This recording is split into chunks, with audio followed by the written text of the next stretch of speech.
Ladies and gentlemen, dear friends and chers camarades, je voudrais vous remercier pour nous permettre de venir ici avec vous à ce meeting si important pour les droits de l'homme en Iran.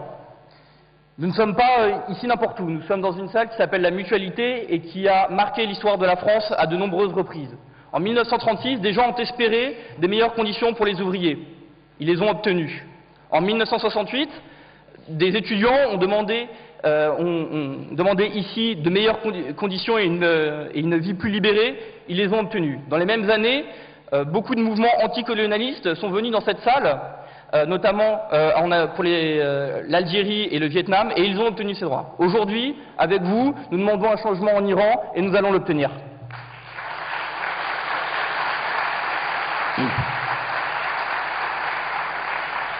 Je représente ici La Fabrique. C'est un réseau d'étudiants français implanté dans beaucoup de facultés qui défend les droits des étudiants au sein des facultés et ailleurs. Au nom de La Fabrique, nous voulons apporter tout notre soutien aux dissidents iraniens et spécialement à ceux qui sont torturés au camp de Liberty. La jeunesse iranienne qui se levait contre la dictature religieuse est pour nous une sorte de modèle. Un modèle de courage et un modèle d'héroïsme. On se souvient tous des manifestations monstres qu'il y a eu en 2009 à travers tout l'Iran. C'était à l'époque « Where is my vote ?» Par Twitter, par Facebook, par toutes les vidéos qu'on a pu voir sur YouTube, nous avons pu voir les horreurs de la dictature, mais aussi le courage de tous ces jeunes qui se sont révoltés contre cette dictature. Avec ces mêmes nouveaux médias, nous avons aussi malheureusement constaté que les choses n'avaient pas changé depuis 2009.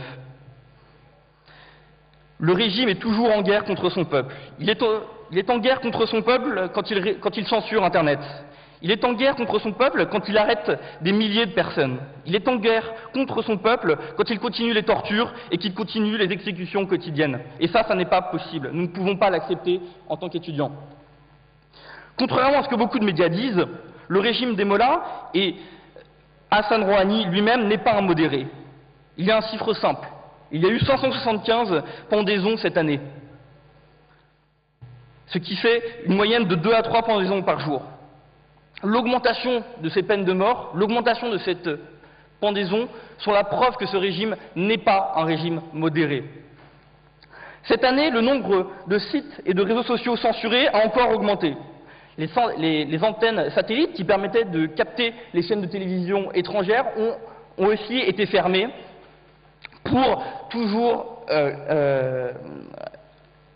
censurer cette liberté d'expression et cette liberté de culture qu'a le peuple iranien.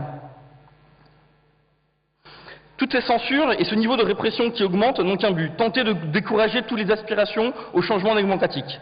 Mais cela ne fonctionnera pas. Il y a un besoin urgent de changer et la communauté internationale a un rôle à jouer dans ce changement. D'abord, elle doit arrêter de tourner la tête quand il y a des violations des droits de l'homme. Les négociations sur le nucléaire et l'attention que porte la communauté internationale à cette question ne doivent pas faire oublier la réalité de ce régime barbare. Il est consternant de voir que même après le massacre d'Ashraf, la France, les États-Unis et l'ONU ont si peu agi. Depuis 5 ans, où il y a eu des répressions, des tortures, et finalement le massacre des Al-Shafri, tous les traités internationaux de l'ONU ont été violés. Cela n'est plus possible. L'ONU décrit le camp de Liberty City comme une prison à ciel ouvert. C'est pire qu'une prison.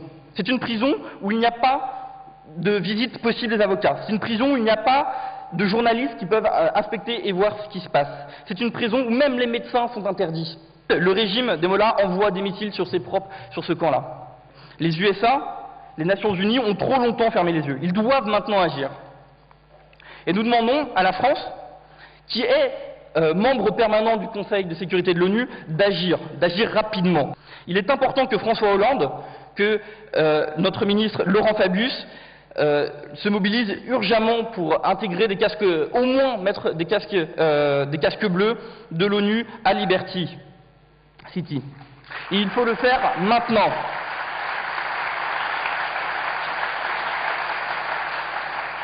Chers amis, soyez assurés de tout notre soutien, nous serons là et nous ne lâcherons pas les bras comme vous le faites. Merci. Thank you very much.